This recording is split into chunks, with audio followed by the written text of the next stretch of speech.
Hello everyone, welcome to my flavour fusion.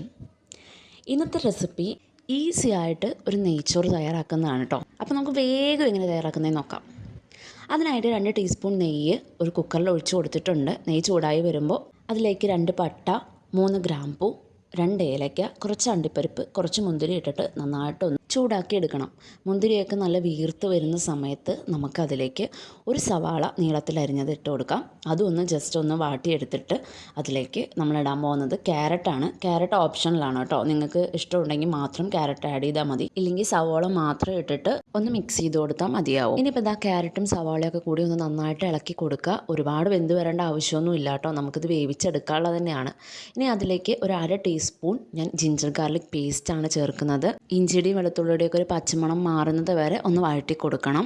നന്നായിട്ടൊന്ന് വഴറ്റി കൊടുത്ത ശേഷം ഇനി ഞാൻ നെയ്ച്ചോറിനുള്ള അരിയാണ് ആഡ് ചെയ്ത് കൊടുക്കുന്നത്. ഞാനിപ്പോൾ എടുത്തിരിക്കുന്നത് കൈമ റൈസാട്ടോ. നിങ്ങൾക്ക് ബസ്മതി റൈസ് എടുക്കാം, പ്രശ്നമൊന്നുമില്ല. ഏത് റൈസ് വേണമെങ്കിലും എടുക്കാവുന്നതാണ്. ഞാനിപ്പോൾ 2 കപ്പ് അരിയാണ് എടുത്തിട്ടുള്ളത്. സോക്ക് ചെയ്യാനൊന്നും വെച്ചിട്ടില്ല. 2 കപ്പ് അരി നന്നായിട്ട് വാഷ് ചെയ്ത് എടുത്തിട്ടുണ്ട്. ഇനി 1 കപ്പ് അരിക്ക് 1.5 ഗ്ലാസ് വെള്ളം എന്നുള്ള രീതിക്ക് ഞാനിവിടെ വെള്ളം എടുത്തിട്ടുണ്ട്. 2 ഗ്ലാസ് അരിക്ക് 3 കപ്പ് വെള്ളം എടുത്തിട്ടുണ്ട്. ഇനി ചോറിന് ആവശ്യമായിട്ടുള്ള ഉപ്പ് നമുക്ക് ആഡ് ചെയ്ത് കൊടുക്കാം. ഞാനിപ്പോൾ 1.5 ടീസ്പൂൺ ഉപ്പാണ് ആഡ് ചെയ്യുന്നത്. ഉപ്പ് ഒരു പൊടിക്ക് കൂടുതൽ നിൽക്കുന്നത് പോലെ വേണം ഉപ്പ് ആഡ് ചെയ്യാനായിട്ട് കേട്ടോ. എന്നിട്ട് ഇനി നന്നായിട്ടൊന്ന് തിളച്ച് വരുന്നത് വരെ വെയിറ്റ് ചെയ്യുക.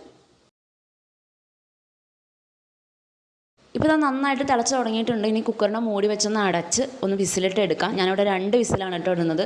നിങ്ങളെടുക്കുന്ന അരിയുടെ ആ ഒരു വേവിനനുസരിച്ചിരിക്കും വിസിലിൻ്റെ എണ്ണം. ഇനി വിസിലൊക്കെ വന്ന ശേഷം ഉടനെ തന്നെ തുറന്ന് നോക്കരുത്, ഒന്ന് റെസ്റ്റ് ചെയ്യാൻ വെച്ച് ഞാനൊരു 20 മിനിറ്റ് വെച്ചിട്ടുണ്ട്. 20 മിനിറ്റ് കഴിഞ്ഞ് തുറന്ന് നോക്കുമ്പോൾ നല്ല അടിപൊളി ഗീ റൈസ് ഇവിടെ റെഡി ആയിട്ടുണ്ട്. ഇനി നിങ്ങൾക്ക് ആവശ്യമെങ്കിൽ കുറച്ച് നെയ്യും കൂടി ഒഴിച്ചിട്ട് നമുക്ക് എടുക്കാം. അപ്പോൾ ഇത്രയുള്ളൂ ഗീ റൈസിൻ്റെ റെസിപ്പി. സൂപ്പർ ടേസ്റ്റിയാണ്. ഇതിൻ്റെ ഒപ്പം ബീഫോ ചിക്കനോ ഏതാണെങ്കിലും സൂപ്പർ കോമ്പിനേഷനാണ്. എല്ലാവരും ഒന്ന് ട്രൈ ചെയ്ത് നോക്കണേ. ഒപ്പം തന്നെ വീഡിയോ ഇഷ്ടമാവുകയാണെങ്കിൽ ലൈക്ക് ചെയ്യാനും കൂടെ സബ്സ്ക്രൈബ് ചെയ്യാനും മറക്കല്ലേ.